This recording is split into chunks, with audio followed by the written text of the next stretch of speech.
The Amazon rainforest holds a secret that rewrites human history. For centuries, we believed it was a pristine wilderness, home only to small, isolated tribes.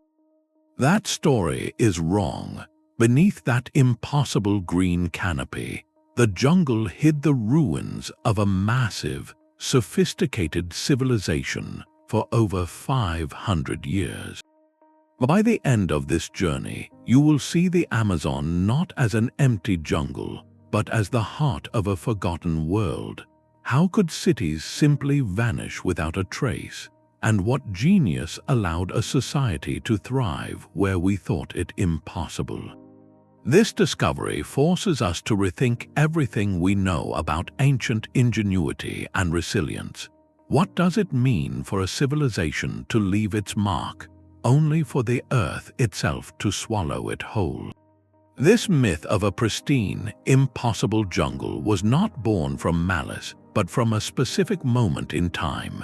In the mid-20th century, as archaeology was solidifying its methods, a powerful idea took root. The Amazon was labeled a counterfeit paradise. The term itself suggests a cruel trick, a place that looks lush and fertile, but is fundamentally barren for human ambition. The logic seemed impeccable at the time. Researchers observed the famously thin, nutrient-poor soils known as oxasols. How could you farm on that? How could you feed a city? They saw indigenous groups living in small, mobile bands, and they made a logical but ultimately flawed leap. They assumed this was the only way humans had ever lived there. This view was crystallized by the work of influential anthropologists like Betty Meggers. Her argument was environmental determinism in its purest form. The jungle itself set a hard ceiling on cultural complexity. No advanced society, she contended, could ever arise in such a punishing place. This became more than a theory, it became a dogma.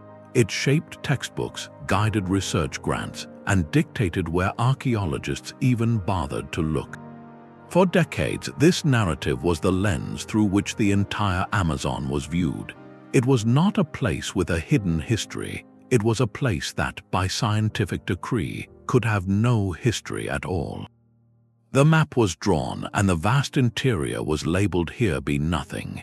Yet, if you look at any old map, the blank spaces are never truly empty. They are simply waiting for their stories to be told. And in the Amazon, the stories were already whispering if anyone dared to listen. Local communities spoke of ancient places, of ancestors who shaped the land. Early explorers' journals sometimes mentioned strange, geometric mounds rising from the forest floor, features they dismissed as natural hills. The myth of the untouched wilderness was a powerful filter, and it made the academic world brilliantly blind to the evidence lying right beneath its feet. This sets the stage for a profound question. What happens when a single story is told for so long that it becomes the only story? The answer begins not with a dramatic discovery, but with the quiet, stubborn work of those who chose to question the map. The first crack in the old story appeared in the most humble place imaginable, the dirt. For generations, farmers in the Amazon basin had known something the academics did not. In certain clearings, the soil was different. It was a deep, rich black, incredibly fertile, and it never seemed to wear out. They called it Terra Preta, Portuguese for black earth. To the scientists who first studied it, this was a profound puzzle. The surrounding jungle floor is famously thin and exhausted, a red or yellow clay that struggles to hold nutrients.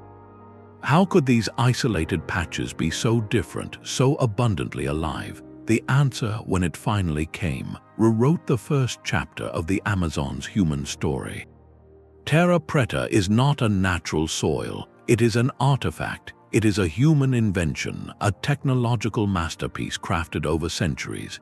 When researchers analyzed it, they found it was packed with charcoal, fragments of ancient pottery, composted food waste, and even fish bones. This was not just dirt, it was a living archive. The charcoal, which we now call biochar, acts like a microscopic coral reef in the soil. It creates countless nooks and crannies that trap nutrients and moisture, fostering a whole ecosystem of beneficial microbes. It is a self-renewing battery for plant life, and those pottery shards are not trash, they are a signature. They tell us this process was not accidental, but intentional and sustained. This was a civilization that did not just live in the Amazon, they learned to build it from the ground up. They took one of the planet's most challenging environments and engineered a solution to its greatest limitation. Think of these dark earth patches not as gardens, but as the foundation stones of a settled society. You do not invest generations perfecting a soil this sophisticated if you plan to move on next season. Terra Preta is the fingerprint of a people who put down roots, literally and figuratively. It proves they could produce a large, reliable food surplus, the essential fuel for any complex society. This fertile earth was the first quiet, undeniable clue that the old story of small nomadic bands was incomplete. The jungle had not defeated human ambition, it had inspired a unique form of genius. And if they could transform the earth itself, what else had they built that we were simply not seeing? The discovery of Terra Preta was a revolution in a handful of soil, but the second clue was written across the land itself on a scale that defied belief. From the late 20th century onward, as deforestation began to carve new roads and clearings into the southwestern Amazon, pilots and satellite cameras started to see something impossible. Beneath the vanishing canopy, the earth was not blank. It was etched with geometry. Enormous circles, perfect squares, and precise octagons emerged from the ground, some over 300 meters across. These are the Amazonian geoglyphs, and they are not natural. They are colossal earthworks, vast ditches and embankments carved over 2,000 years ago. To stand at the edge of one is to feel a profound disorientation, for from the ground you see only a gentle rise or a shallow trench in the forest. You are standing on a line drawn by giants, but you cannot see the picture. You have to ascend to see from the air or from space, to witness the design in its breathtaking totality. This fact alone changes everything. A society that builds monuments meant to be seen only from above is a society thinking in a different dimension. The purpose of these geoglyphs is still a subject of vibrant debate among researchers. Were they ceremonial spaces where communities gathered for rituals that connected them to the cosmos? Could they have been defensive structures, creating symbolic or practical boundaries? Some alignments suggest they may have served as astronomical observatories, tracking the solstices with the same precision as other ancient cultures. But perhaps their most immediate message is not in their function, but in their existence. The scale of labor involved is staggering. We are talking about moving millions of cubic meters of earth with simple tools, an undertaking that required not just manpower, but sophisticated organization, communal agreement, and a shared vision that spanned generations. This is not the work of scattered, simple forest dwellers. This is the signature of a coordinated society with social hierarchy, specialized knowledge, and a deep, intentional relationship with their environment. They were not just living in the landscape, they were drafting upon it. The geoglyphs completely shatter the old myth of the counterfeit paradise.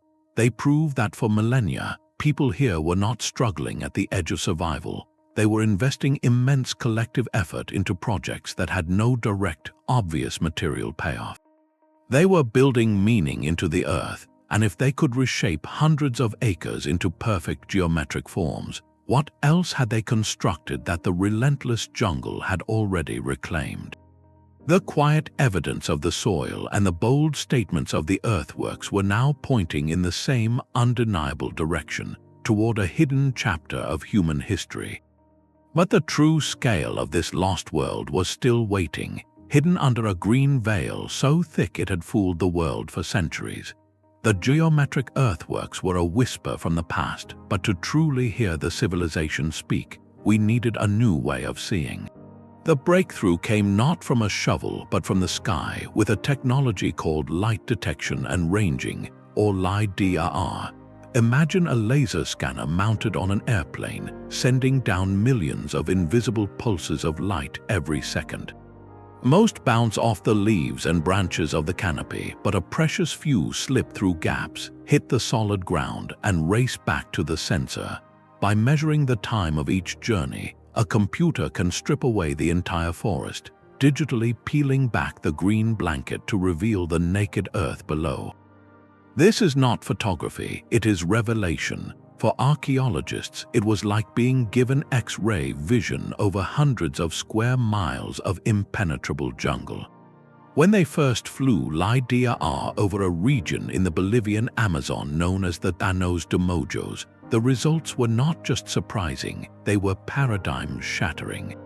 The screen did not show a few more hidden circles, it displayed an entire lost city. The scans mapped a vast urban landscape, meticulously organized and interconnected. There were enormous ceremonial platforms raised high above the seasonal floods. There were causeways and straight, raised roads stretching to the horizon, connecting one community hub to another across distances of dozens of kilometers. They found intricate networks of canals and large, geometric reservoirs, evidence of sophisticated water management in a land of extremes. This was the irrefutable, undeniable proof. The LiDAR maps showed a society that planned, that engineered, and that built on a colossal, coordinated scale. This was not a collection of isolated villages, but a connected, regional civilization. The causeways tell a story of trade, communication, and shared cultural identity. The reservoirs speak of foresight and communal labor to overcome the challenging environment. For the first time, we could see the skeleton of this lost world, the bones of its infrastructure laid bare. The scale is almost incomprehensible. These were not people merely surviving in the Amazon, they were shaping it into a garden of cities. The technology revealed what generations of explorers had missed, an entire chapter of human history written not on parchment, but into the very topography, hidden in plain sight for centuries under a living green veil. This discovery forces a monumental shift from asking if a complex society existed to asking just how vast and influential it truly was.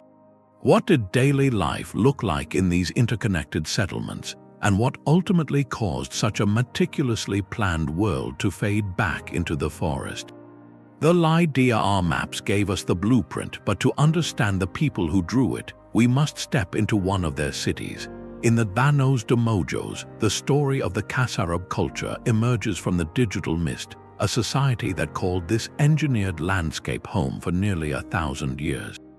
This was not a fleeting moment, but a sustained civilization that mastered their world from roughly 500 to 1400 AD. What the scans reveal is a revolutionary urban design, one that challenges our very idea of an ancient city. We expect dense, stone-packed metropolises, but the Casarabe built something different, something perhaps wiser. Theirs was a model of low-density urbanism.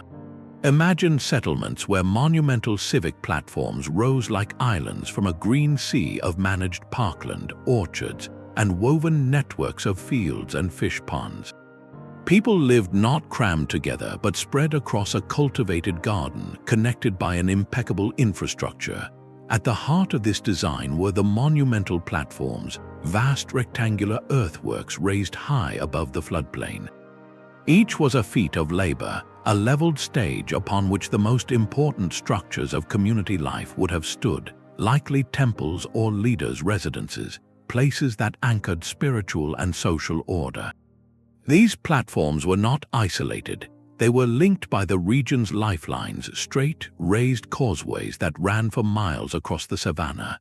Travel these roads and you would have seen canals running alongside them, a dual-purpose system for transportation and water management. During the rainy season, these canals would drain floodwaters, protecting the fields and settlements, and in the dry season, they would retain precious water, a testament to profound hydrological understanding. This interconnected web of platforms, roads, and canals points to a society of remarkable coordination. The scale implies not just communal work, but shared governance, a collective agreement to invest in projects that benefited the entire region. The Casarabe did not fight their environment, they choreographed with it. They integrated their cities into the fabric of the land, creating a sustainable system that could support a large, thriving population for centuries.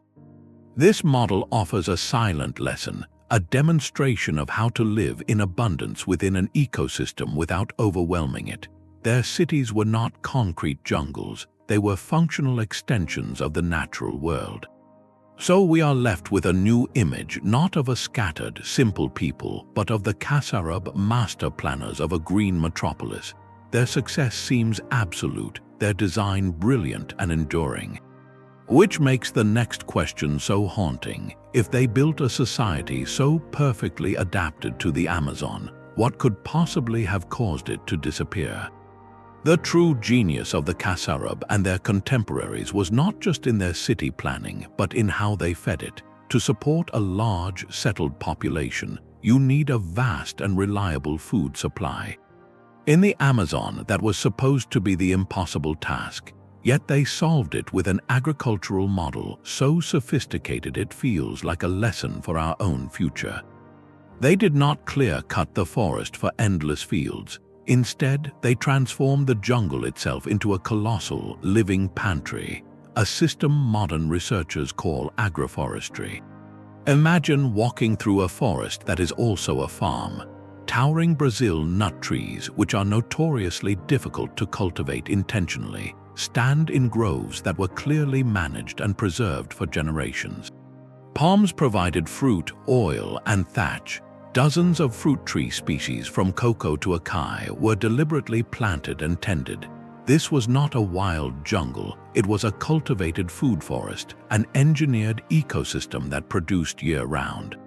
On the ground within the fertile Terra Preta patches, they grew staple crops like manioc, maize, and squash in sunlit clearings. This created a multi-layered, sustainable food web. The canopy provided nuts and fruits, the middle layer offered medicinal plants and fibers, and the forest floor yielded staple carbohydrates. It was a brilliant, symbiotic relationship with the environment. They did not conquer the land, they collaborated with it, enhancing its natural abundance. This garden city model produced an incredible diversity of food, which meant nutritional security and resilience against crop failure. It also protected the thin soils from erosion and maintained the vital water cycle of the rainforest.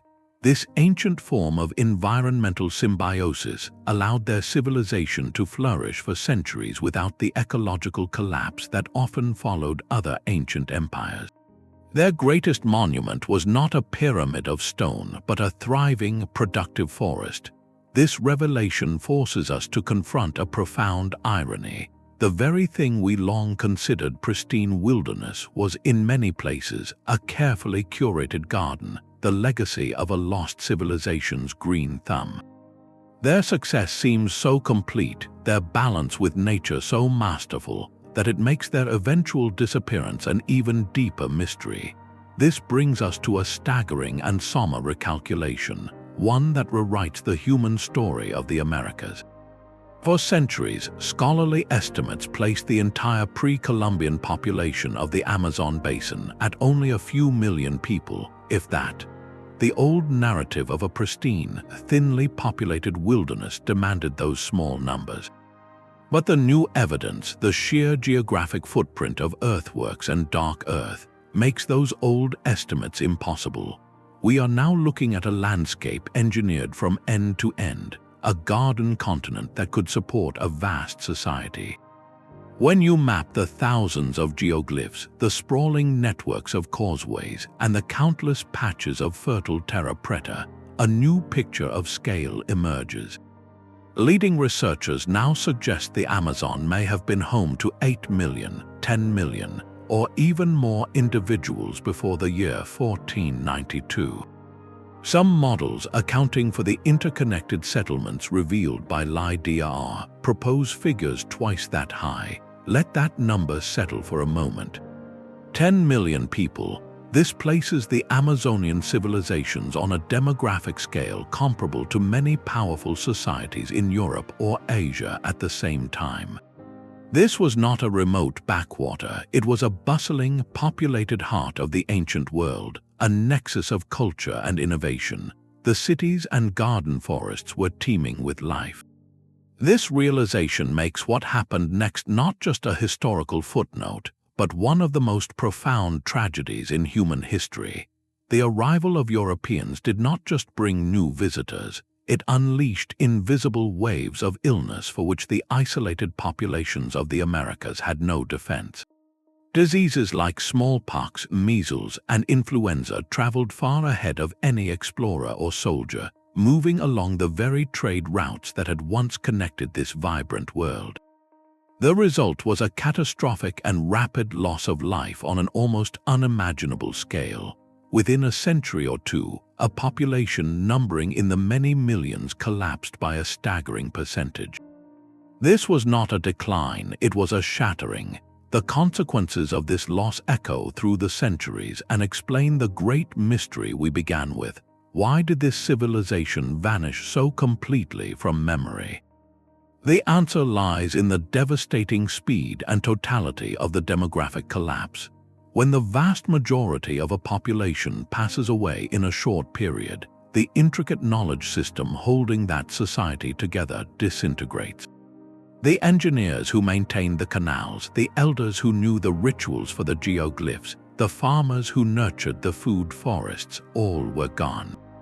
The great garden cities, now empty, were swiftly reclaimed by the very jungle their builders had so expertly managed. Without people to tend them, the causeways eroded, the reservoirs silted up, and the cultivated forests grew wild. Within a few generations, the monumental works of a civilization became hidden beneath a new, untamed canopy. The jungle did not destroy this society, it grew over its grave. This is the final, heartbreaking piece of the puzzle, the reason a civilization of millions could hide in plain sight for 500 years. Their world did not slowly fade away, it was emptied, and the forest was left to tell a story no one was left to hear. These straight roads carved through the jungle tell a new story of connection. The LiDAR maps did more than reveal isolated cities, they unveiled the nervous system of an entire civilization. Stretching from horizon to horizon, the scans showed long, perfectly straight causeways, raised several meters above the swampy ground, connecting ceremonial platforms to outlying settlements, and even linking one major hub to another across distances of 50 or 100 kilometers. This was not a collection of isolated villages, each living in its own bubble. This was a networked society. Think of these causeways not as simple footpaths, but as the ancient equivalent of interstate highways. Their construction was a monumental, intentional effort. Building them required moving vast amounts of earth, creating elevated berms that stayed dry and passable during the months of torrential rains. This was public works on a grand scale, projects that only a coordinated society with shared goals could accomplish. The very existence of this network speaks to a level of political and social organization we never before attributed to the Amazon. It suggests that people across a wide region shared a common identity, traded goods, exchanged ideas, and likely coordinated for collective ceremonies or defense. A lone farmer does not build a road to a distant city, a connected culture does. These causeways transformed the Amazon from an impenetrable barrier into a connective highway. Goods like rare stones, pottery, seeds, and ceremonial items could flow reliably between communities. News and knowledge traveled. This connectivity would have fostered a shared cultural world, where innovations in agriculture or engineering could spread rapidly. The jungle was not a prison for these people, it was a landscape they had mastered, stitching it together with lines of earth and purpose. This discovery shatters the final pillar of the old myth. We are not looking at simple tribes, but at a sophisticated, integrated civilization that thought and built on a geographic scale matching its ambition. The empty spaces on our old maps were not empty at all. They were humming with traffic, conversation, and trade, all moving along these forgotten roads. So we must ask, if they were this connected, this organized, what voice did they have in the wider ancient world? The true mastery of the Amazonians is measured not in the monuments they left, but in the water they moved. To live in a seasonal floodplain, a land that transforms each year from solid ground to a vast, shallow sea, required more than adaptation. It demanded hydrological genius. They were not at the mercy of the floods, they became architects of them. Their entire civilization was built upon a profound understanding of the pulse of water, and they engineered their world to dance to its rhythm. The most visible signs of this are the intricate networks of canals that crisscross the landscape. These were not just ditches, they were the lifeblood of the community. In the dry season, they acted as reservoirs, holding precious water for crops and daily life. When the rains came, they transformed into a drainage system, channeling floodwaters away from homes and fields, preventing catastrophic inundation. But their purpose was multifaceted. These canals were also highways. Imagine gliding a canoe along these straight, engineered waterways, transporting goods from one raised settlement to another, a journey far easier than hacking through the dense forest. They were also sustainable fisheries, managed spaces where fish could be reliably caught, adding crucial protein to the diet. This single innovation served transportation, agriculture, and food security, a testament to brilliantly efficient design. Around their most important settlements, they often built another aquatic feature: deep, wide moats. From a practical standpoint, these water-filled ditches formed a formidable defensive barrier, difficult for any potential adversary to cross. But their significance likely ran deeper than simple defense. In many cultures, water serves as a symbolic boundary between the ordinary world and the sacred, between the community and the wild. These moats may have physically and spiritually defined the space, marking the settlement as a place of order and safety amidst the untamed jungle. This combination of the practical and the symbolic shows a society thinking in layers, where every alteration to the land carried multiple meanings. The pinnacle of their water management, however, was their agriculture. In the permanently flooded savannas, they constructed vast complexes of raised fields, known in Spanish as camelones. These were not simple mounds of dirt. They were carefully engineered platforms of earth, built up above the water level, often surrounded by canals. During the annual floods, these fields became islands of arable land. The nutrient-rich silt carried by the floodwaters would settle onto these platforms, naturally fertilizing the soil season after season. The surrounding canals regulated water temperature and moisture, creating a perfect microclimate for crops like maize, squash, and manioc. This system turned the greatest threat to farming, the flood, into its greatest asset. It was a closed-loop, sustainable agricultural machine that required no external inputs, just the intelligent redirection of natural cycles. The scale of this hydraulic engineering is what truly cements the image of a large, coordinated civilization. Digging miles of canals, building thousands of raised fields, and excavating massive moats represents a staggering investment of communal labor. It required planners who understood slope and hydrology, leaders who could organize work crews for projects that would take years to complete, and a society unified by the shared vision of a managed, productive landscape. They did not just find a niche in the Amazon, they redesigned its plumbing. This intricate manipulation of the aquatic environment demonstrates a partnership with nature so advanced it feels like a lesson from the future. They took a landscape of extremes and sculpted it into one of abundance, proving that the greatest threat could be transformed into the most vital resource. With such profound control over their environment, ensuring food and security for thousands, we must then ask, what did they believe in? What grand ideas and stories filled the spaces between these engineered waterways and fertile fields? The silent earthworks and engineered landscapes speak of a society's mind, but to hear its heart, we must look at what its people held in their hands. Across the Amazon, from riverbanks to forest clearings, archaeologists have unearthed a legacy not of stone, but of clay and creativity. They have found pottery of astonishing beauty and complexity, vessels that were far more than simple containers. These artifacts are canvases telling stories in pigment and form. Many are elaborately painted with intricate geometric patterns, precise lines and spirals that echo the vast earthworks seen from the air. Others come alive with zoomorphic designs, stylized depictions of monkeys, jaguars, snakes, and birds, creatures that shared their world and likely held deep symbolic meaning within their cosmology. The technical skill is undeniable, revealing specialized artisans who mastered the chemistry of paints, the control of firing temperatures, and the artistry of design.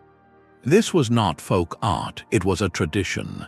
This artistic expression extended beyond pottery.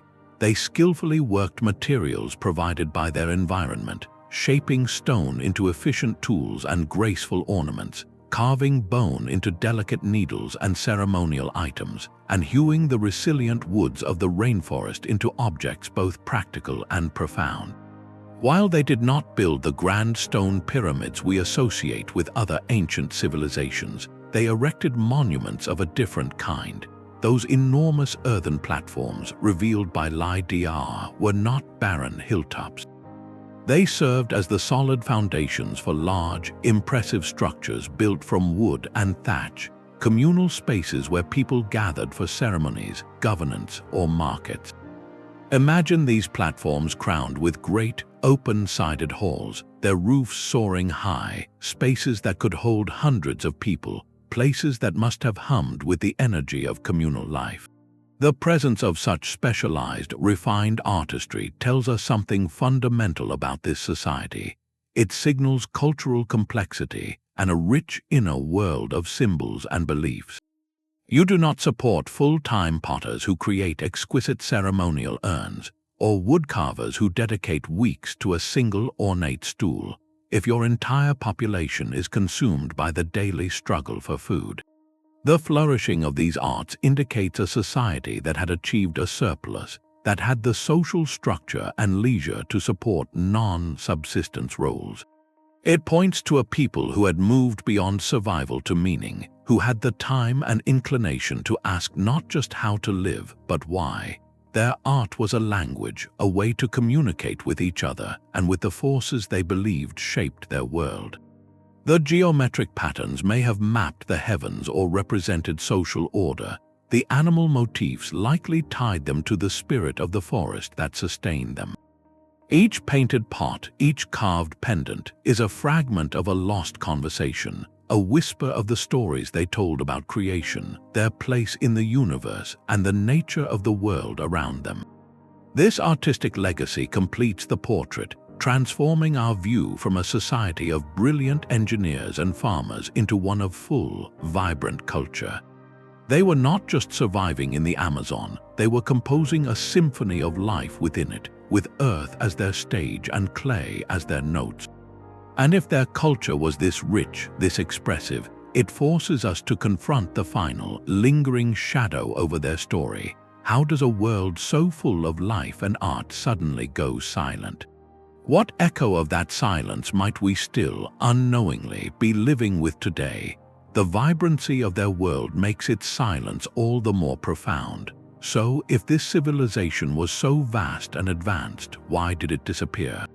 The answer is not found in a sudden, fiery cataclysm, but in a quiet, perfect storm of catastrophe that unfolded after European ships first touched the shores of the Americas.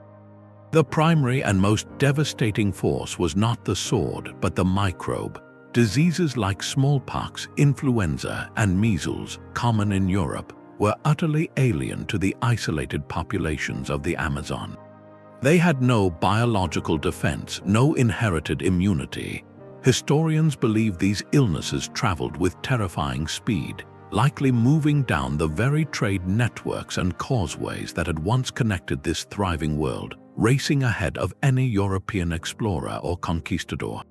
The result was a demographic collapse of almost incomprehensible scale. Within a single century, perhaps 90% of the population was lost. Think of the social fabric of a city, of a civilization, as a delicate, living tapestry. Now imagine 9 out of every 10 threads being suddenly cut. The artisans who painted the pottery, the engineers who maintained the canals, the elders who knew the stories behind the geoglyphs, the farmers who tended the food forests, entire generations of knowledge and tradition were gone in a historical blink. This catastrophic loss of life led directly to the abandonment of the garden cities. The raised fields without teams to maintain them slowly silted up. The intricate canals without communities to dredge them clogged and faded. The great thatched halls atop the platforms, empty of voices, succumbed to rain and rot. And then the most efficient recycler on Earth went to work. The Amazon rainforest, which they had managed so expertly for a millennium, began to reclaim its own. Fast-growing vegetation swallowed the causeways. Trees took root in the ceremonial plazas. Within a few human generations, the meticulous order of a civilization was buried under a new, wild canopy. The civilization did not vanish into thin air. It was erased by unimaginable loss and then hidden by the jungle's rapid, living embrace. This explains the great mystery we began with, how cities of millions could be forgotten. The forest did not destroy them. It grew over a world that had suddenly and tragically gone quiet. The silence left by that collapse was never truly absolute. For centuries, the only voices that remembered belonged to the forest itself and to the descendants who remained. Long before any archaeologist arrived with a satellite map or a soil sample, the stories were already being told. Across the Amazon basin, many contemporary indigenous groups maintain rich oral histories that speak of a time before the Great Change, of powerful ancestors, large settlements, and cultural heroes who literally shaped the land. These are not vague fairy tales, but specific narratives passed down through countless generations. They tell of a period when people lived differently, in greater numbers, with knowledge that allowed them to build and cultivate on a grand scale. These stories are cultural memory, a living archive etched not in clay but in language and tradition. They describe founders who taught the people how to make the fertile black earth, or heroes who diverted rivers and built the first great mounds. For the communities that hold these histories, the geometric earthworks revealed by LiDAR are not shocking discoveries. They are confirmations, the physical proof of stories their grandparents told. This human-centered evidence is the fifth and perhaps most profound clue, because it frames the lost civilization not as a separate, extinct entity, but as a direct chapter in an ongoing story. It reminds us that the knowledge of this past world never fully vanished. It was safeguarded, transformed, and carried forward by resilient cultures who survived the unimaginable and maintained their connection to the land. This perspective also sheds new light on the legendary obsessions that once drove European explorers mad. The feverish quests for El Dorado, the Gilded King, or Percy Fawcett's doomed search for a lost city of Z in the early 20th century were not purely fantasies. They were likely distorted, materialistic echoes of these very real oral traditions. Explorers heard fragments of stories about places of great wealth and power, but they interpreted wealth through their own lens of gold and jewels, missing the true richness, the cultivated abundance of the garden cities. The legends that lured men to their ends were garbled transmissions of a truth the forest had kept secret, a truth that its rightful stewards had always known. Listening to these living traditions does more than add another layer of evidence. It corrects a fundamental imbalance in how we uncover the past. It shifts the narrative from one of outsiders, discovering a dead civilization, to one of respectfully understanding a story that has been continuously told. The oral histories provide context, meaning, and a vital thread of continuity that physical artifacts alone cannot offer. They remind us that the jungle was never a blank slate waiting for our interpretation.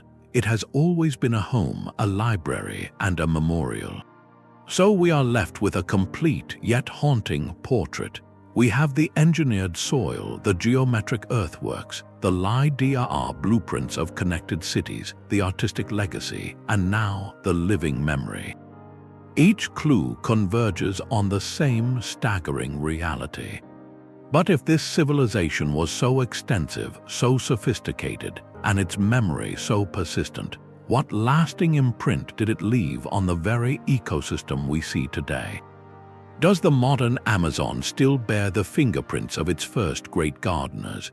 This final question leads us back to the very moment Europeans first laid eyes on the Amazon, a moment of profound and tragic misperception. When Spanish and Portuguese explorers navigated the great rivers in the 16th century, their own journals contain clues they themselves failed to understand.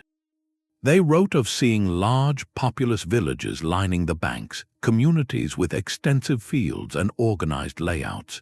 These observations were not fabrications, they were snapshots of a world in its final act. Yet these reports were largely dismissed by later historians or filed away as curious anecdotes. Why did the conquistadors, famous for their detailed accounts of the stone cities of the Aztecs and Incas, fail to recognize another great civilization right before their eyes? The answer lies in a collision of timing, intention, and deep-seated bias. The primary factor was a cruel trick of chronology. By the time these European expeditions pushed deep into the basin, the invisible tide of disease had already swept far ahead of them. Smallpox and measles traveled along indigenous trade networks at a speed no marching army could match. What the explorers were often witnessing were not thriving cities, but the hollowed-out remnants of a collapsing world. The large villages they described were likely already shadows of their former selves, communities reeling from unimaginable loss, their social order and infrastructure fraying. They were documenting the aftermath, not the event itself. Compounding this tragic timing was the singular, blinding focus of the conquistadors. They came with one purpose: to find instant wealth, gold, silver, and spices. They were not anthropologists or archaeologists, they were fortune seekers, a society that built with earth and wood, no matter how vast or well organized, held no interest if its wealth was measured in baskets of manioc or beautifully painted pottery, rather than chests of bullion. They looked for what they valued, and seeing none, they often concluded there was nothing of value to see. Most fundamentally, their cultural lens rendered them blind to the sophistication before them. European civilization equated permanence and grandeur with stone. Pyramids, temples, fortresses of cut stone, these were the markers of a real civilization in their eyes. The Amazonian achievements, monumental in scale but crafted from perishable materials, were literally invisible to this worldview. A massive earthen platform, overgrown and without a stone castle on top, was just a hill. A straight causeway leading into the forest was just a path. Their bias prevented them from recognizing a different kind of genius, one that worked in harmony with the landscape rather than dominating it with immutable rock. So the reports were filed away, the observations forgotten. The conquistadors sailed past the overgrown geoglyphs, walked over the Terra Preta, and camped beside the silted canals, seeing only a challenging wilderness to be conquered, not the masterpiece of a fallen world they were walking through. Their blindness ensured the great secret of the Amazon would remain hidden for centuries more, waiting for a future generation with different eyes, different tools, and a different set of questions. The story of this lost world is not told by a single voice, but by a chorus of scientific whispers. Uncovering it is a modern detective story, one that relies on a diverse and ingenious toolkit far beyond the traditional shovel. While LiDAR gave us the breathtaking aerial blueprint, the real work of understanding the people happens on the ground and in the lab through a symphony of interdisciplinary methods.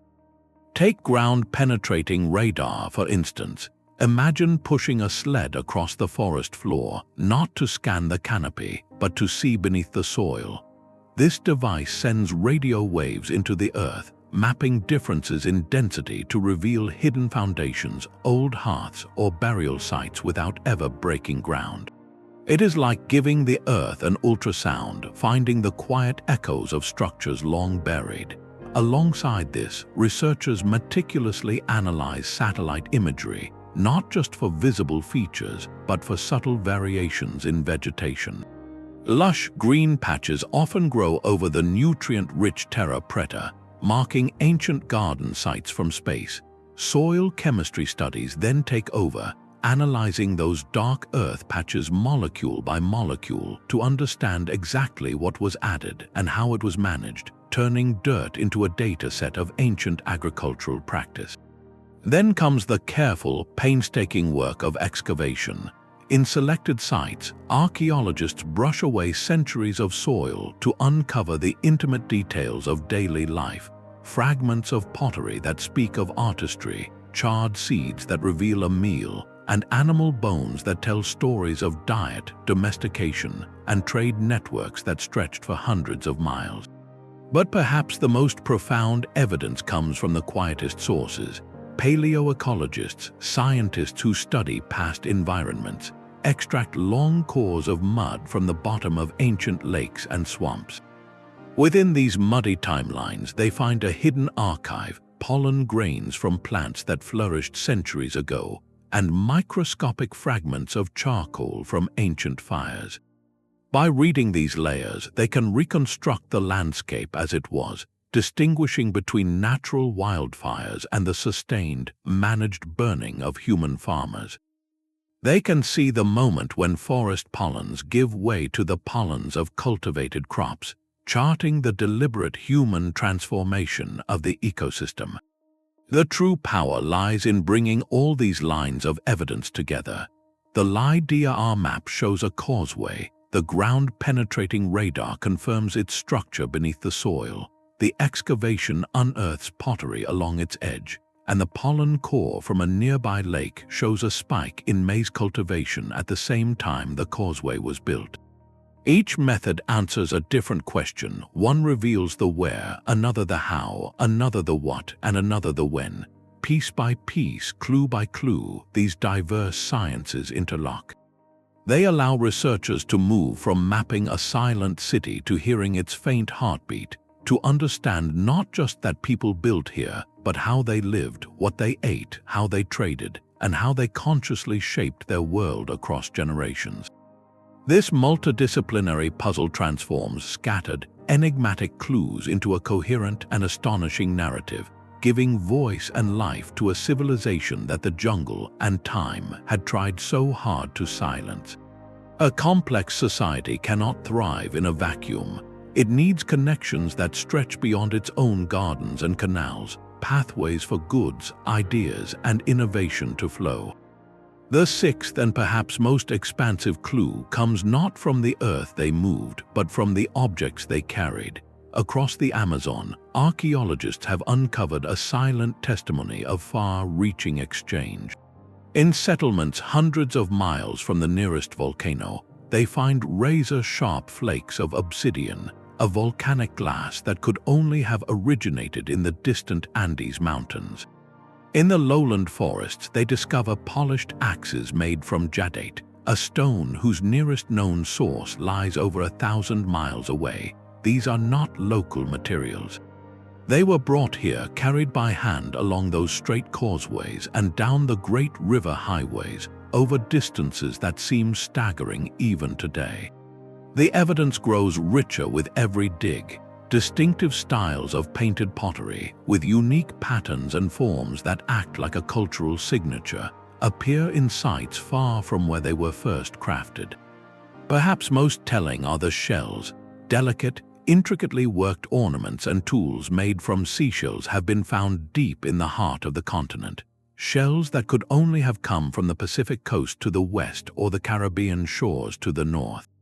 Imagine the journey of a single spondylus shell, harvested from the warm coastal waters, traded inland through a chain of communities, passing from hand to hand over mountains and through rainforests, until it finally rested as a prized ornament in a village 1,000 miles from any ocean. That shell represents a story, a relationship, a line on a map we can no longer see but that undoubtedly existed. This long-distance exchange was about much more than luxury goods. It was the circulatory system of a connected civilization.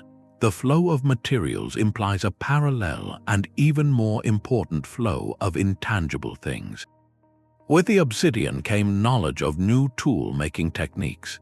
With the pottery styles came artistic influences, new symbols, and perhaps even religious concepts. Seeds for new crops, medicinal knowledge, and technological insights about water management or construction would have traveled along these same networks. This transforms our understanding of the Amazonian world entirely. They were not isolated curiosities developing in a sealed green bottle. They were active, integrated participants in a vast pre-Columbian hemisphere of interaction. Their trade networks wove them into a tapestry that connected the high Andes with the lowland forests and the distant coasts, a continental conversation that had been ongoing for centuries. This evidence of exchange completes the portrait of a truly cosmopolitan society. It shows a people who are outward-looking, connected, and engaged in a dynamic web of relationships that fueled their own cultural and technological growth. They were not at the edge of the ancient world, they were woven into its very fabric. And if they were this connected, sharing ideas and goods across such vast distances, it makes the silence that followed their passing not just a local tragedy, but a severed thread in the entire story of the Americas. What other ideas, what other possibilities were lost when those vibrant networks fell quiet? The most valuable inheritance from this lost civilization is not gold, but wisdom. In an age where we face the immense challenges of climate change and habitat loss, the ancient Amazonians offer a masterclass in sustainability, a blueprint written not on paper, but into the very land they nurtured. Their greatest achievement was building a society that flourished for centuries without consuming the foundation upon which it stood. Consider their agroforestry systems, those cultivated food forests. They did not create monoculture deserts, they engineered biodiversity hotspots. By integrating dozens of useful tree species with crops below, they mimicked the natural forest structure, which in turn supported a wider array of insects, birds, and mammals. This was not just farming, it was ecosystem stewardship, producing abundance while actively enriching the web of life. Their innovation lives on in the very ground beneath our feet. That Terra Preta soil is more than just fertile, it is a carbon-sequestering miracle. The biochar they incorporated, essentially charcoal made from plant waste, locks carbon away in the soil for hundreds, even thousands of years. This process actually removes carbon dioxide from the atmosphere, turning agriculture into a climate solution rather than a cause of the problem. Modern scientists are now racing to replicate this ancient technology, seeing it as a potential key to restoring degraded soils and combating global warming. The Amazonians understood a fundamental truth we are only now relearning: healthy soil is the bedrock of civilization. Then there is their revolutionary urban model, those low-density garden cities. They rejected the concept of a city as something separate from nature. Instead, they wove their settlements into the living fabric of the forest, creating a mosaic of homes, monumental platforms, canals, and cultivated plots. Human life was integrated, not imposed. This stands in stark contrast to the modern pattern of clear-cutting and dense urban sprawl. They engineered their environment not to conquer it, but to collaborate with its inherent rhythms, using the annual floods to fertilize their fields and the forest canopy to regulate their climate. What does this mean for us today? Studying these techniques provides invaluable insights for modern agroecology, sustainable forestry, and land management. It proves with centuries of evidence that large human populations can not only live in the tropics but can thrive there without triggering ecological collapse. Their legacy demonstrates that advanced societies can be built on principles of regeneration rather than extraction. This is a profound and hopeful message. The real treasure hidden in the Amazon is not a mythical city of gold, but a proven model for a sustainable future, a model that was growing quietly all along, waiting for us to finally see the forest for the trees. This revelation fundamentally reshapes our understanding of human history. For too long, the narrative of civilization followed a narrow, predetermined path, one that placed its great centers in the river valleys of the Middle East, the plains of Europe, and the highlands of Mesoamerica. The tropics, especially the Amazon, were relegated to the sidelines, seen as a place where the environment itself prevented the rise of complex societies. This idea, called environmental determinism, argued that the challenges of thin soil, rampant disease, and overwhelming biodiversity created a ceiling that human culture could not break through. The discovery of these vast, ancient networks shatters that ceiling completely. It proves that the limitations were not in the land, but in our imagination. The Amazon was not a barrier to civilization. It was a catalyst for a unique and brilliant form of it. This forces us to abandon the outdated and problematic stereotype of indigenous peoples as passive children of the forest, the so-called noble savage living in a state of untouched harmony. The truth is far more dynamic and impressive. They were not simply living in nature, they were engaged in a profound dialogue with it, actively engineering and cultivating their world on a colossal scale. They were forest gardeners, hydraulic engineers, and urban planners whose achievements transformed the jungle into a built environment as intentional and human-made as the terraced rice fields of Asia or the cathedral cities of medieval Europe. This is a monumental paradigm shift. It moves the Amazon from the periphery of the human story to one of its great centers of innovation and cultural fluorescence. And if we were so profoundly wrong about a place as vast and significant as the Amazon, what other stories are we missing? This discovery encourages us to look at other so-called wildernesses with fresh eyes, from the dense jungles of Central Africa to the remote islands of the Pacific. It asks us to question our own assumptions about where history happens and what it looks like.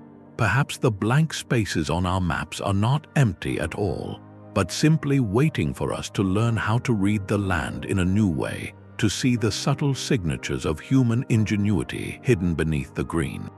The need for defense reveals a society grappling with its own success. The seventh clue emerges not from the beauty of their art, but from the pragmatism of their architecture. The sheer scale of the earthworks, those platforms and causeways, already hinted at a society with leaders who could organize thousands of people toward a common goal. But was this a world of purely peaceful cooperation? The landscape itself suggests a more complex and perhaps more familiar human story. Scattered across the Amazon, researchers have identified geoglyphs and settlement sites that are encircled by formidable defensive features. These are not just shallow ditches, but deep, wide moats, some paired with the remains of wooden palisades, evidence of tall, sturdy stockade walls that once formed a protective barrier. You do not invest the immense labor to dig a massive moat and erect a fortified wall unless you feel a genuine need for protection. The presence of these structures points to a reality of competition, of territorial disputes, or the ever-present threat of conflict between different communities or emerging polities.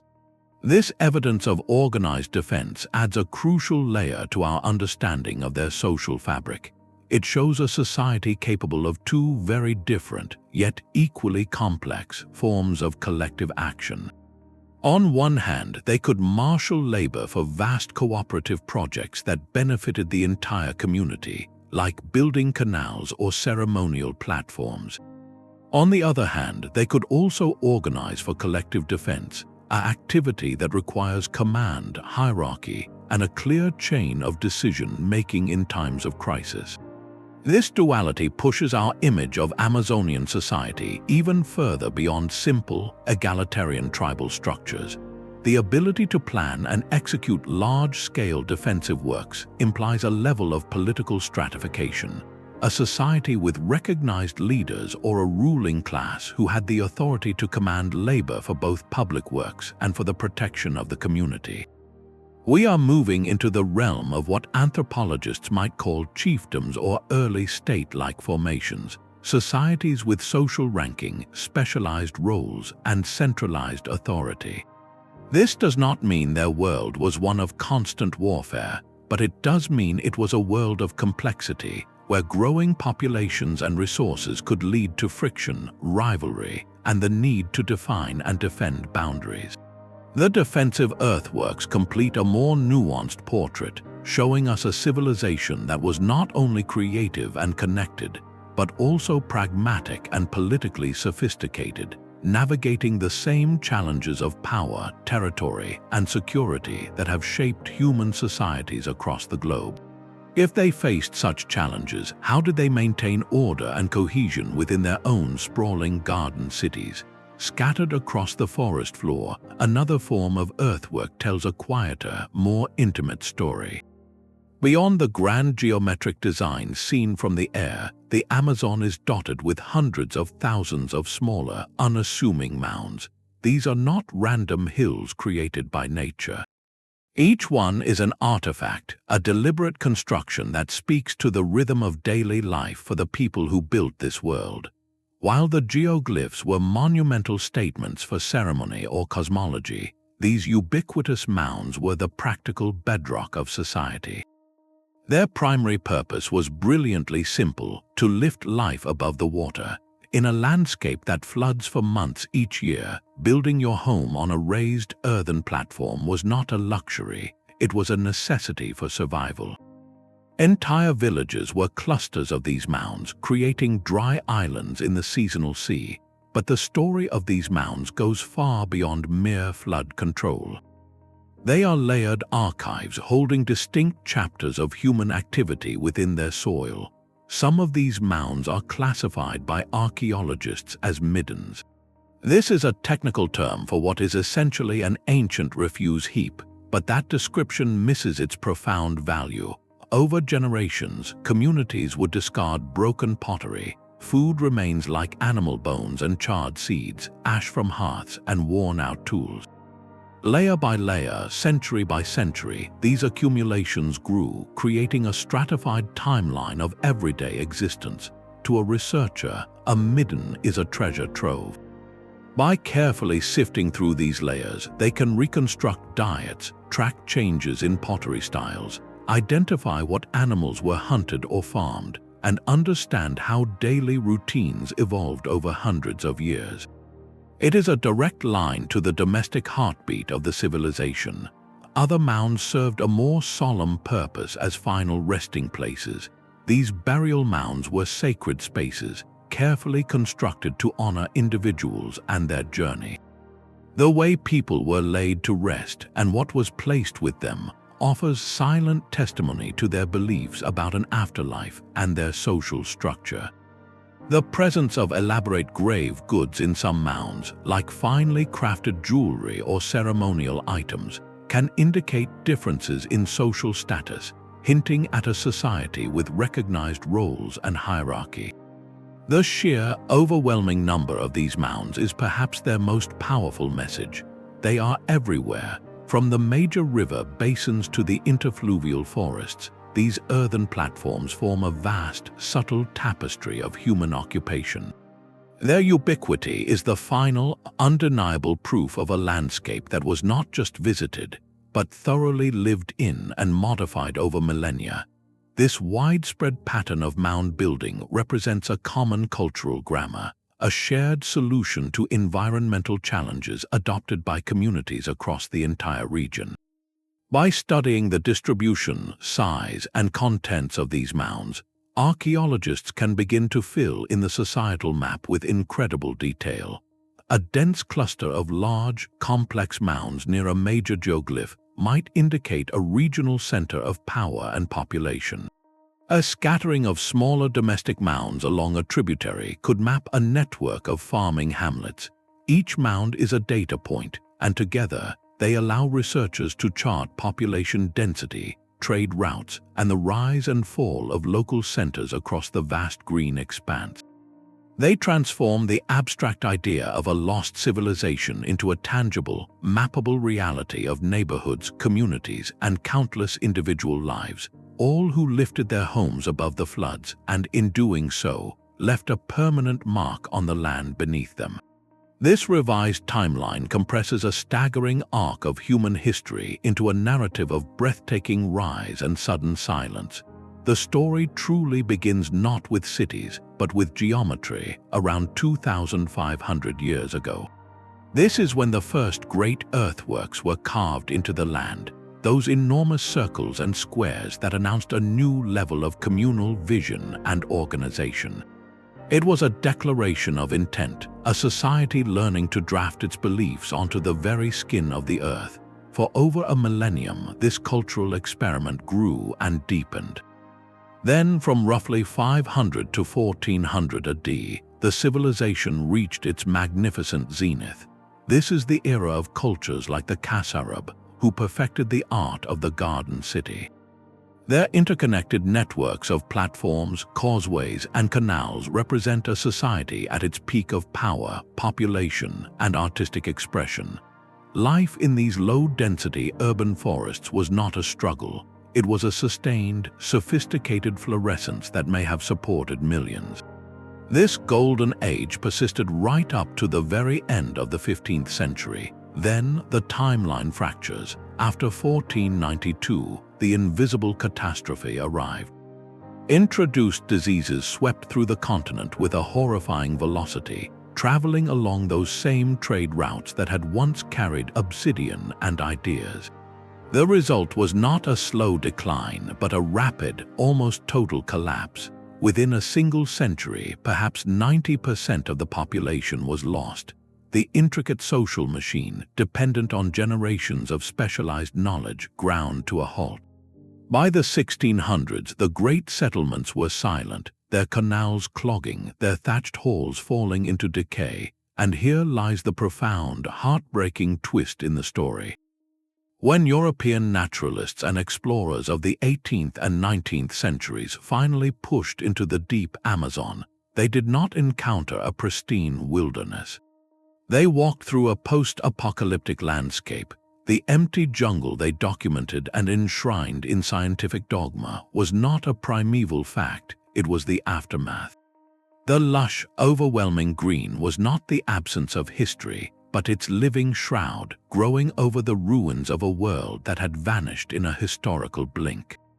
This compressed chronology, a millennium of growth erased in little more than 100 years, finally explains the great mystery. It shows how a civilization of such scale could be so utterly forgotten, its cities mistaken for natural hills, its roads seen as animal trails, and its profound legacy hidden in plain sight under a canopy of grief and regrowth. The silent mounds and middens hold more than broken pottery, they hold the echoes of ancient meals. To truly understand the vitality of this civilization, we need to look at what sustained them, the protein on their plates. This eighth clue comes from a field called Zooarchaeology, the study of animal remains, and it paints a picture of a diet that was not just sufficient, but abundant and ingeniously managed. Within the layers of those domestic refuse heaps, researchers find a diverse array of bones, a testament to a rich and reliable food web. Fish bones are incredibly common, pointing to a society that expertly harvested from the rivers and, crucially, from their own engineered canal and pond systems. These were not just waterways, they were sustainable fisheries, Alongside fish, we find evidence of turtles, deer, the large forest-dwelling tapir, and peccaries, which are wild pig-like animals. This shows they were skilled hunters who utilized the full bounty of the forest around them. But the story becomes even more fascinating with signs of something beyond hunting. There is compelling evidence for the keeping and husbandry of certain animals within their settlements. Turtles, for instance, appear in such consistent numbers and age ranges that it suggests they were being raised, not just caught. Some bone fragments even hint at the possible management of small mammals. This moves us from a model of simple foraging to one of integrated animal husbandry, a conscious effort to secure and stabilize their protein supply. Think of it as a complete nutritional system. Their agroforestry provided a constant flow of fruits, nuts, and starches. Their raised fields and gardens produced staple crops. And now we see they complemented this with managed aquatic resources and terrestrial game. This triad of food sources, agriculture, horticulture, and protein management created unparalleled food security. This abundance is the invisible engine that powered everything else we have discovered. A reliable surplus of food is the fundamental prerequisite for social complexity. When not every member of a society has to spend every waking moment searching for the next meal, specialization becomes possible. It frees individuals to become full-time potters, creating the beautiful painted vessels we find. It allows for the emergence of engineers to plan the canals, and administrators to coordinate the labor for the great earthworks. It supports a priestly class to develop the cosmology reflected in the geometric designs. In short, protein-rich diets and food security are what allowed the garden cities to grow from villages into true civilizations. They were not living on the edge, they were thriving in the center of a plenty they had consciously created. This evidence from the bones completes our understanding of their daily reality, revealing a society that had mastered the art of living well within their world. With their bellies full and their future secure, what grand visions were they able to turn their collective energy toward building next? The rediscovery of this lost world carries a weight far beyond textbooks and academic journals. It lands with profound force in the present, directly shaping the lives and rights of the Amazon's contemporary indigenous peoples. For centuries, their deep ancestral connection to this land was an article of faith within their communities, but often dismissed as mere legend by outsiders. Now, the monumental evidence rising from the soil, the geoglyphs and city grids, provides an undeniable scientific corroboration of their deepest histories. This is not just about the past, it is a powerful tool for the future. In the ongoing struggle against deforestation, mining, and industrial agriculture, this archaeological evidence becomes a legal and moral bulwark. It proves that these forests are not empty, unused spaces waiting for development, but are in fact the carefully curated ancestral gardens and sacred sites of a civilization's descendants. This strengthens land rights claims immeasurably, transforming oral tradition into a documented, physical legacy that the modern world is compelled to recognize. This shift also demands a fundamental change in perspective from the outside world. It challenges us to view indigenous knowledge systems not as primitive folklore, but as sophisticated, living sciences. The sustainable agroforestry practices that many communities still use today are not quaint traditions. They are the direct inheritance of the ancient garden city model, a proven technology for living in abundance. Their oral histories, once labeled as myth, are now understood as vital archives, preserving memories of a time when their ancestors shaped continents. This demands a new kind of respect, one that listens to these voices as essential partners in understanding both the past and the path forward. Consequently, the very practice of archaeology in the Amazon is undergoing a quiet revolution. The old model of the outsider expert arriving, excavating, and leaving with artifacts and interpretations is increasingly seen as incomplete, even unethical. Modern research is moving toward true collaboration. Archaeologists now work alongside indigenous communities, not just as informants, but as co-researchers and guides. Elders help interpret findings, community members participate in digs, and decisions about where to research and how to handle sensitive sites are made together. This collaborative approach ensures the story is told with cultural sensitivity and accuracy. It prevents the extraction of history from its living context and guarantees that the descendants of this incredible civilization are not footnotes in their own story, but the authors of its next chapter. The legacy of the lost cities is not locked in the past. It is a living conversation, one that finally honors the deep roots of those who never forgot the shape of the world their ancestors built. Millions of unseen acres still wait beneath the canopy for a pulses of light to expose their secrets. Even with the revolutionary maps we have today, we have really only scratched the surface of the Amazonian interior. Most of this vast region remains an archaeological blank space, a massive frontier where untold numbers of cities, roads, and earthworks likely still lay dormant. As technology becomes more accessible and sensors more powerful, future aerial surveys will almost certainly reveal that the civilizations we have found so far were part of an even larger and more integrated continental system than we can currently fathom. We are standing at the beginning of a great uncovering, where every flight over a new drainage basin has the potential to add 1 million people to the historical record. While we can now see the bones of their infrastructure, many of the most intimate details of their lives remain hauntingly out of reach. We find ourselves asking what kind of philosophy guided a people who built monuments meant for the eyes of the sky. What language did they speak, and did it leave its mark on the hundreds of unique tongues still spoken across the basin today?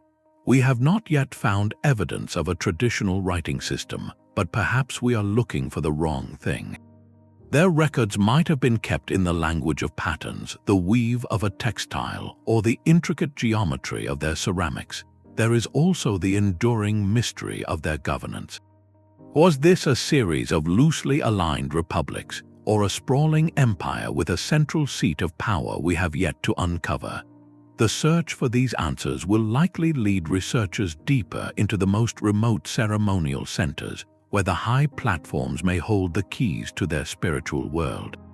It will also involve looking closer at the people living in the Amazon today. Genetic and linguistic studies are beginning to trace the movement of ancient populations, revealing how different groups branched out, traded, and thrived over thousands of years. Each new piece of data acts like a lens, bringing the blurry edges of this lost world into sharper focus. We are learning that history is not a static list of dates and names, but a living, breathing landscape that continues to change as we find better ways to listen to it. The Amazon is no longer a place without a past. It is a testament to the fact that even the most massive human achievements can be hidden by time, but they can never be truly erased. Layers of mud and ice are now revealing that even a masterpiece of engineering had to contend with a restless planet. While the invisible shadow of illness eventually silenced the garden cities, the centuries that came before were shaped by a constant, high-stakes dance with a changing climate. Scientists are now looking at paleoclimate data from deep ice cores and sediment records to reconstruct the weather patterns of the ancient Amazon. What they found was far from a stable, unchanging paradise. Instead, the 1,000 years during which these cultures reached their peak were marked by significant shifts in rainfall and temperature. There were long windows of relative stability that allowed populations to boom, but these were punctuated by punishing droughts and periods of intense, unpredictable flooding. These climate swings likely served as a powerful engine for innovation. When the rains failed, the need to store and manage every drop was not just a project, it was a survival strategy. This necessity may have been the very birth of their hydrological genius, forcing communities to refine their canals, deepen their reservoirs, and cooperate on an unprecedented scale. Conversely, when the land became too wet, they raised their fields even higher, perfecting the islands of agriculture that fed their cities, but the climate also brought conflict. Resource shortages during lean years could have forced people to migrate, bringing different groups into contact and perhaps even leading to the territorial rivalries we see in the defensive moats and walls. This interplay between a shifting environment and human resolve shows us a society that was remarkably resilient. They did not just happen to survive in the jungle, they thrived because they possessed the social and technical flexibility to adapt to a world that was constantly changing beneath them. This endurance makes the final chapter of their story even more significant.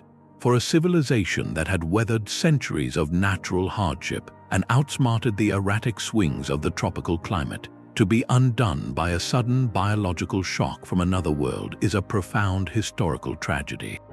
It underscores that despite their mastery of the earth and water, they were part of a fragile global web they never even knew existed. Knowing they were so resilient in the face of nature makes the loss of their hard-earned wisdom a legacy we are only beginning to truly value. Each fragment of evidence found in the dirt and seen from the sky now snaps together like pieces of a vast continental puzzle. When we layer the dark earth over the geometric mounds and connect them with the laser-mapped city grids, the old myth of the empty jungle finally dissolves. What remains is a coherent and breathtaking portrait of human achievement that lasted for more than 1,000 years. We are looking at a mosaic of societies that did not merely inhabit the Amazon, but intentionally authored its landscape.